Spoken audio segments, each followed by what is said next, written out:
Chaos, la belle Hélène, ou bien encore Maria et son fils Mariona. Ils hibernent et se reposent une bonne partie de l'année, en attendant carnaval et kermesse. Les géants sont alors de sortie, en habits de travail ou cuirassés d'argent. Chaque village de Flandre française, ou presque, a ses géants. Bon, nous, ici, Saint-Worth, un peu plus de 4000 habitants, 4200 habitants, on a nos géants. On a plusieurs géants et on est fiers. Peut-être une ville ailleurs en France va faire un monument à la gloire d'un personnage, d'un général célèbre d'Empire. Eh bien, nous on fait un géant, c'est plus convivial. Depuis leur naissance au XVIe siècle, ces personnages de carton-pâte et d'osier ont traversé l'histoire mouvementée de cette région frontalière du nord de la France. Ils sont le ciment de la vie communautaire, font revivre les ancêtres et jouent un rôle essentiel dans une identité longtemps malmenée.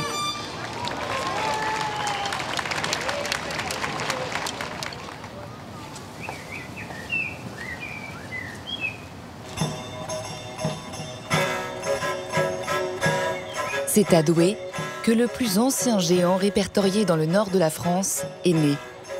Nous sommes au XVIe siècle. La ville, située en plein cœur de l'Europe du Nord, est alors, comme l'ensemble des Flandres, une riche contrée. On est sur la place d'Armes, c'est la place principale de la ville, c'est le cœur de ville, le cœur de Douai. C'est ici que tout le monde se rassemble, tout le monde se retrouve. C'est initialement la place du marché au Moyen-Âge. Tous les agriculteurs du coin avaient pour obligation de venir vendre ici.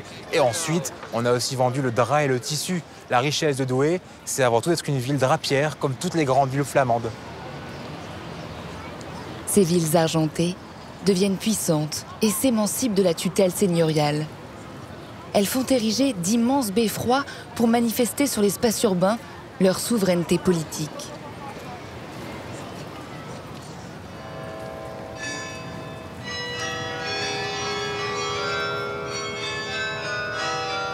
On entend le carillon du beffroi, les 62 cloches viennent de s'agiter ici pour annoncer les moments de la journée aux Douaisiens, comme on pouvait le faire dès le Moyen-Âge. Ici coexistaient la tour de l'église, la tour du château du comte et la tour du beffroi qui incarnait le pouvoir municipal. Donc on va construire la tour la plus haute possible. Celle du beffroi mesure 60 mètres de haut. On a une vue là-haut à 10-12 km à la ronde. Ce pouvoir local s'affiche également lors des fêtes patronales où l'on célèbre le saint de la ville. Et pour rendre encore plus spectaculaires ces processions religieuses, leur donner encore plus de faste, les édiles, les maires de l'époque, reprennent l'idée d'une tradition espagnole, celle des géants. Au XVIe siècle, Douai n'est pas encore française. Douai est une ville dite espagnole parce que notre gouverneur, c'est Charles Quint. Charles Quint, de par ses héritages, va régner depuis l'Espagne. On sera donc considéré comme une terre dite espagnole.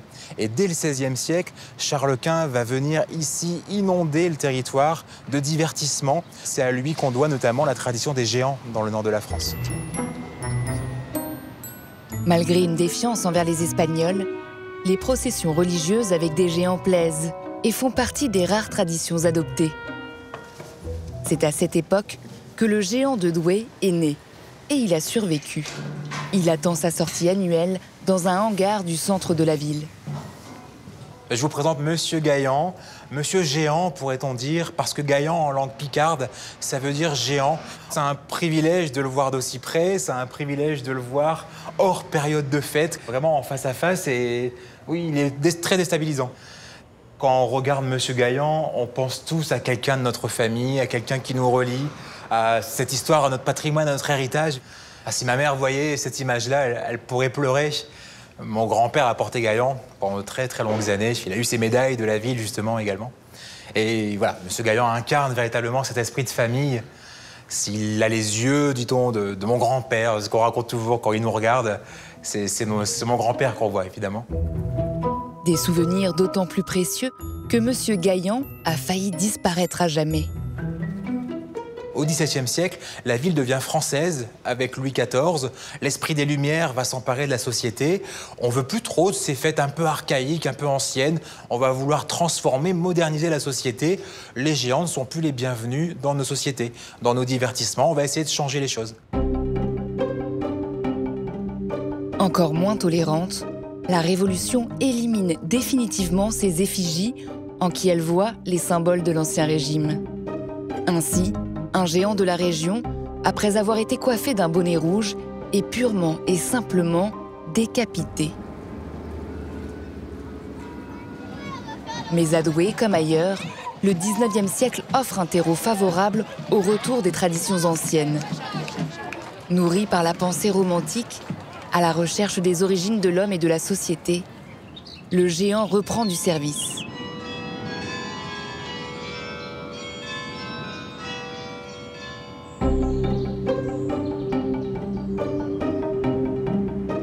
C'est à cette époque que le village de Cassel voit apparaître ces géants.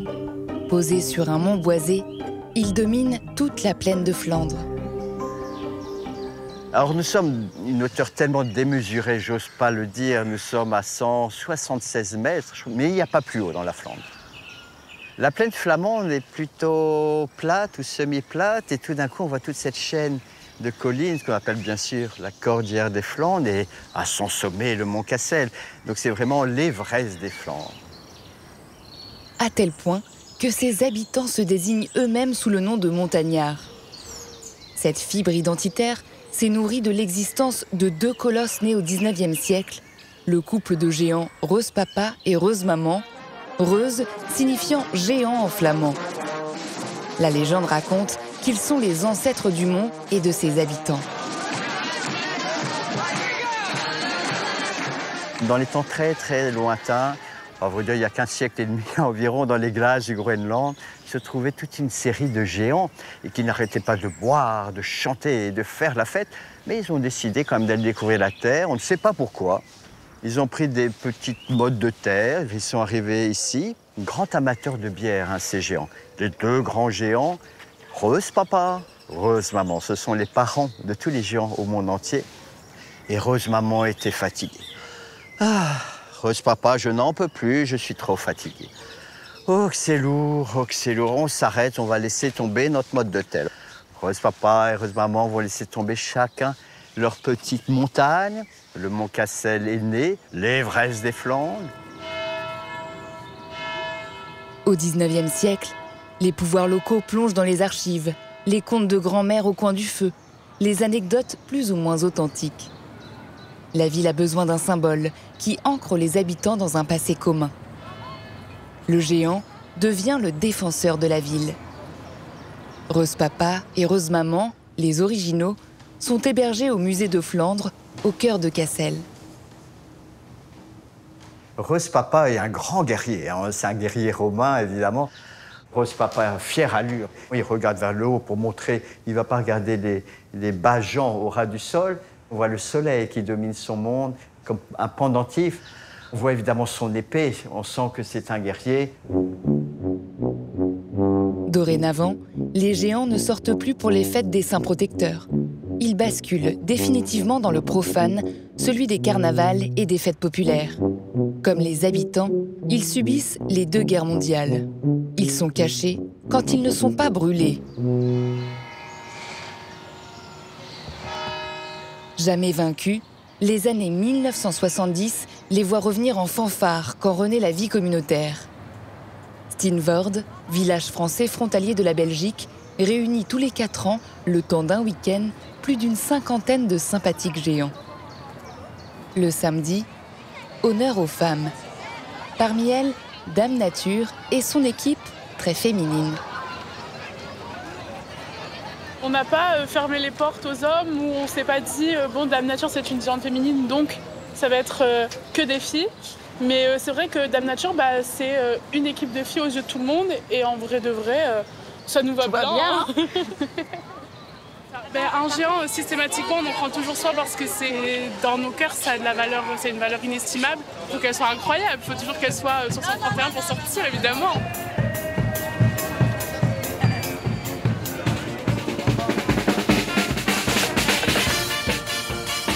Aujourd'hui, un géant naît toujours de l'envie d'un groupe de personnes. Mais ce ne sont plus des élus. C'est un collectif qui partage des valeurs communes, une association ou un comité de quartier. Comme Erika et Corinne, à l'origine de Dame Nature, qui veulent rompre l'isolement des personnes âgées.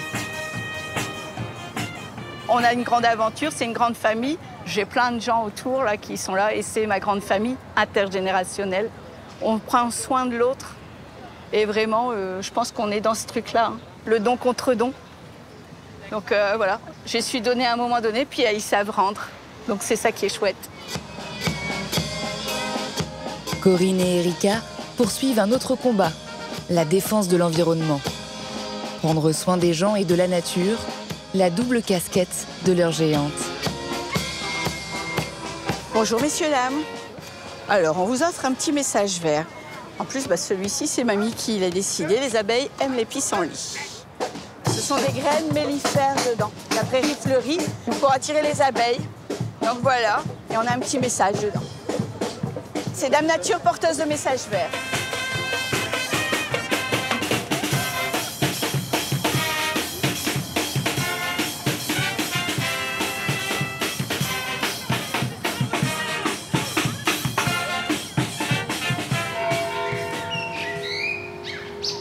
Le lendemain, le dimanche de ce week-end festif à Steenvoorde, les géants se joignent aux géantes pour le grand défilé. Tous se dandinent au rythme des fanfares.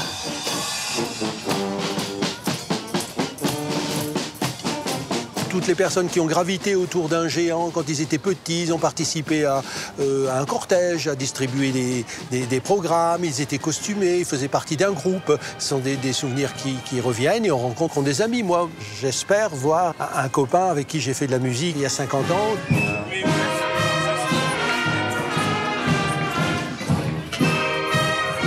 On a fait des géants en osier et ces géants étaient vraiment portés pour qu'ils puissent danser, tourner, se rapprocher du public, vraiment de vivre. C'est ça qui donne une vie. Quand il y a un défilé de géants, on dit « Ah bah celui-là, il est roulé parce qu'il est statique. » Et un géant qui ne danse pas, c'est un géant qui ne vit pas. C'est pas possible, c'est pas un géant.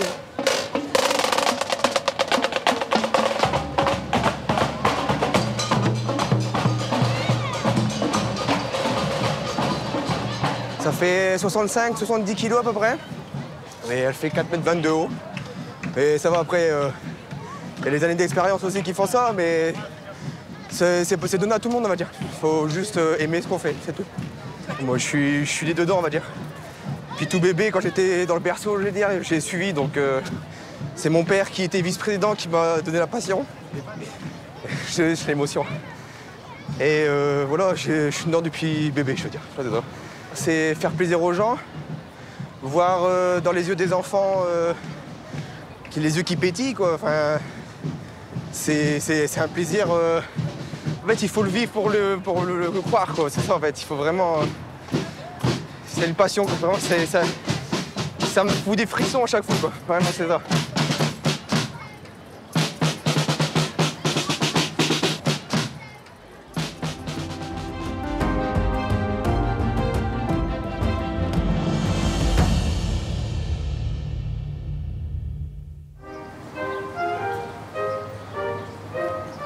Impossible d'échapper à sa tête de bois ou d'ignorer son origine lyonnaise. Guignol est à Lyon ce que Gavroche est à Paris, l'incarnation de son passé populaire, ouvrier et frondeur. Avant de devenir la marionnette préférée des enfants, c'est dans les petites rues sombres et les bars malfamés, au milieu des vapeurs d'alcool, qu'il a grandi et accompagné les Lyonnais dans leur révolte. Guignol est né fils de la Révolution et combat depuis plus de 200 ans l'injustice.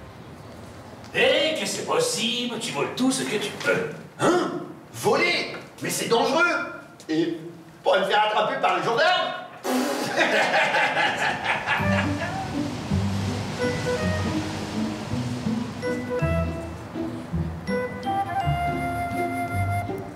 C'est dans le cœur ouvrier de la fin du XVIIIe siècle, dans le quartier de Saint-Georges, que Guignol voit le jour. Lyon est alors une ville prospère et commerçante, réputée pour ses soieries. Elles sont confectionnées dans les ruelles de la vieille ville par des petites mains que l'on appelle les canuts. Des ouvriers au statut particulier dont le savoir-faire se transmet de père en fils. Ce n'est pas un prolétariat au sens traditionnel du terme, en ce sens qu'ils ne sont pas des employés. Ils sont les employeurs d'eux-mêmes. Ils sont propriétaires de leur métier, ils sont propriétaires de l'appartement, la pièce qui contient le métier. C'est une population qui a une culture où il y a beaucoup, par exemple, de théâtre de société. Le dimanche, on joue pour ses voisins, on se réunit pour jouer, ou on se réunit pour faire de la musique, ou on se réunit pour être ensemble et pour faire quelque chose.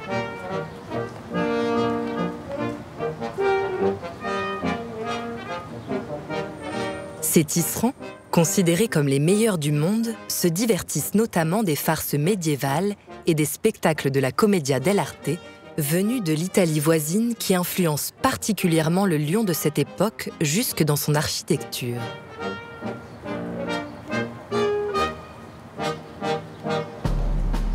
Mais le quotidien des canuts est bientôt bouleversé par la Révolution française.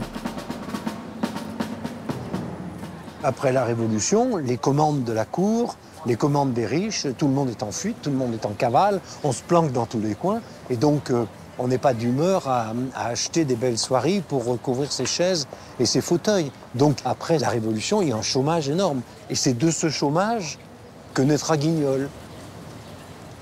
En 1789, Laurent Mourguet est un canut âgé de 20 ans. En charge d'une famille qui compte bientôt 10 enfants, il doit trouver un autre moyen de gagner sa vie. La première solution qu'il a trouvée était un peu inattendue, mais c'était arracheur de dents. Il y avait une tradition qui voulait que pour attirer les clients, on joue des marionnettes. Donc on jouait des marionnettes, et puis au moment où on arrachait la dent, on faisait beaucoup de bruit pour pas que les gens entendent les cris. Mourguet s'est trouvé dans cette tradition-là.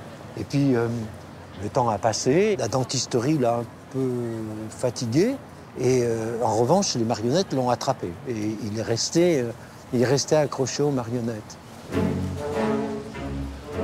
Laurent Mourguet fait ses premiers spectacles avec le héros de la Commedia dell'arte, Polichinelle. Mais le pantin au nez protubérant s'avère trop éloigné des préoccupations de son public. En 1808, Mourguet décide de créer une marionnette à son image. Mourguet a donné à Guignol son visage, et certainement aussi une grande partie de son tempérament et de sa bonhomie. Ce qui caractérise le personnage de Guignol, c'est son sens de la justice et son urgence de la justice. C'est-à-dire qu'il veut être juste. Il peut bien être filou, ça lui arrive aussi. Il n'est pas toujours très blanc-bleu, hein, il n'est pas toujours très honnête, mais il a ce sens de la justice. À coups de bâtons de bois appelés tavelles et de jeux de mots, Guignol défend les laissés-pour-compte, se jouant des gendarmes et des leçons de morale de la bonne société.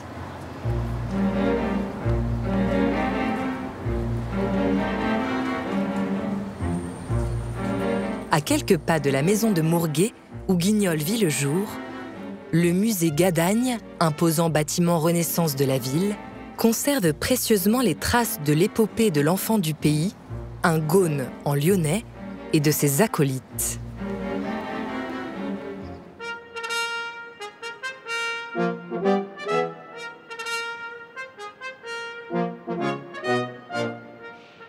Alors le voilà, c'est le premier d'une longue série. Ça, c'est celui de Laurent Mourguet. Voilà, ce sont les deux autres de la Trinité Mourguet. Donc, Diafron, évidemment, est assez haut en couleur, donc il attire assez facilement les suffrages. La pauvre Madelon, elle attire plutôt le gourdin, donc sa situation est moins enviable.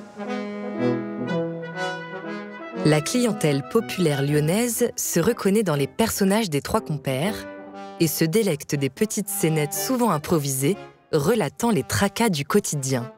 C'est un savant mélange de bonne et de mauvaise humeur, parfois arrosé d'un petit coup de jus de raisin.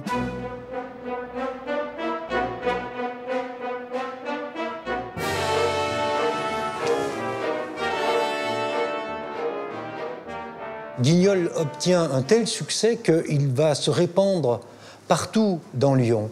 Et tous les bistrots de Lyon vont vouloir s'attacher à un théâtre Guignol pour attirer la clientèle, pour dire des balivernes sur les uns et sur les autres, pour raconter les dernières nouvelles, l'actualité, dans un souci sans doute de surenchère, de séduction d'un public de plus en plus populaire et gueulard, un peu soifard aussi. Guignol a tendance un peu à renverser la salière, sans doute, et un petit peu à accentuer les effets un peu, disons, de syndicalisme excessif ou quelque chose comme ça.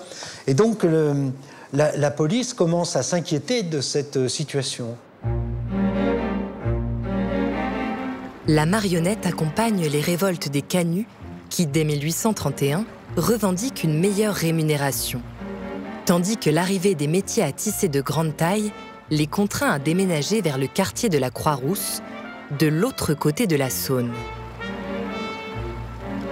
Une série de soulèvements met la ville à sac jusqu'à l'avènement du Second Empire. À sa tête, Napoléon III. Il serre la vis et oblige les marionnettistes à faire approuver leurs textes par la police. 1852, c'est un vrai moment de panique dans le monde des marionnettistes. Personne n'avait jamais écrit, n'avait même songé à écrire les pièces telles qu'elles étaient jouées. Sans la police, qui a tant fait pour en faire baver les marionnettistes, on ne saurait pas ce que Laurent Mourguet a joué. La censure est aussi un moyen formidable de publicité. La censure a aidé parce qu'elle a donné un côté sulfureux au spectacle de Guignol. Et donc, il y a des gens de tous milieux et de tous horizons qui aiment ça. Il y a du sulfureux. Bon, donc on va voir ce qui se passe.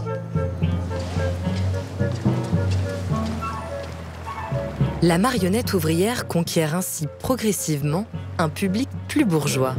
Les spectacles quittent les bistrots malfamés pour les castelets des jardins publics où se côtoient les différentes couches de la société lyonnaise. C'est aussi le moment où Guignol fait son entrée sur la scène parisienne.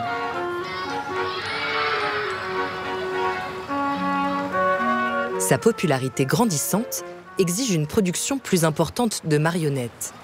Il faut aller chercher le bois de tilleul jusque dans les montagnes au nord-est de Lyon.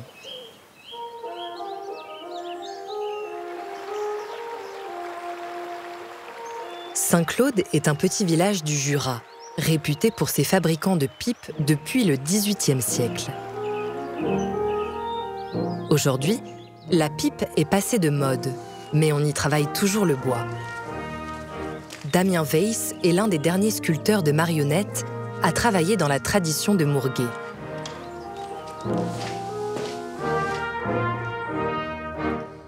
Le bois de tilleul est le bois traditionnel dans lequel sont sculptées les marionnettes françaises, notre ami Guignol surtout.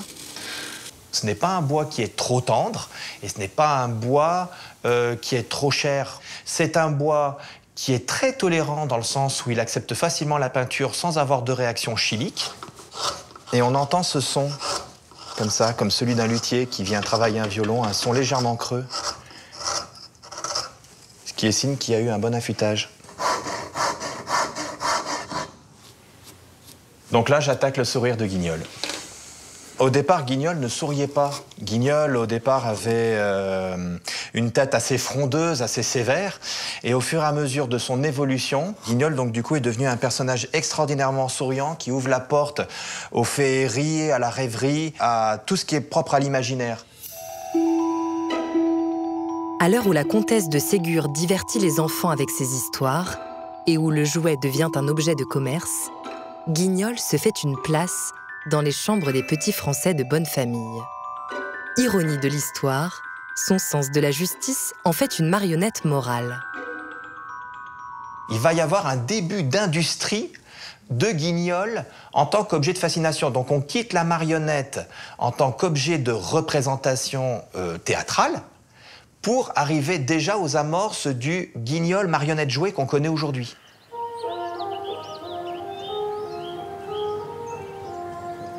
Au début du XXe siècle, Guignol devient un étendard de la ville de Lyon qui, à l'occasion de son centenaire, en 1908, en revendique fièrement la paternité dans un souci de se distinguer de Paris.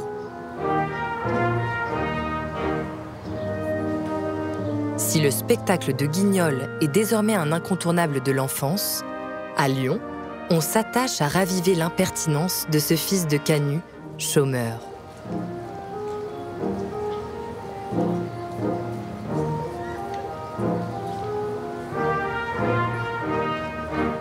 Au théâtre Le Guignol de Lyon, une troupe modernise son répertoire en s'emparant des combats de l'époque.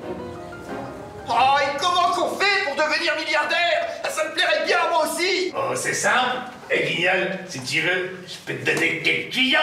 Tu trouves un plus pauvre que toi. Tu lui fais un travail que t'as pas envie de faire, tu lui fais payer à sa place. Et tu lui redonnes un petit peu d'argent. Un petit peu d'argent. Attention, hein, un tout petit peu.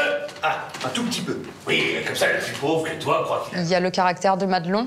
Donc Madelon, dans la tradition, c'est une mégère acariâtre qui passe son temps à hurler sur son bonhomme.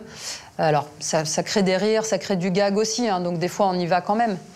Mais pour nous, c'était important que Madelon, ce soit une femme d'aujourd'hui, en fait. Hein, t'as un boulot? Oui. Ça dépend quand, hein, des fois, et puis tu sais faire plein de trucs. Oui. Tu passes pas ta vie à faire le ménage chez toi et à ranger les chaussettes sales de ton mec. Ah non, ça c'est fini. Bon, bah voilà. Bouge pas le nez. Et ya, et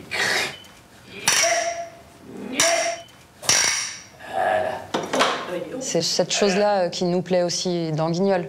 Ouais, c'est qu'il défend les opprimés, en fait, quoi. Donc aujourd'hui, il peut défendre les clandestins, les réfugiés politiques, les pauvres. Tout ce qu'on voit dans la vie qui nous fait mal au cœur, bah, Guignol, il peut le faire et il le fait mieux que nous, au final. Parce que c'est une marionnette, il peut tout faire, il peut tout dire. Si t'es pas beau, tu prends ton sac, tu vas rocher. Si t'es trop chaud,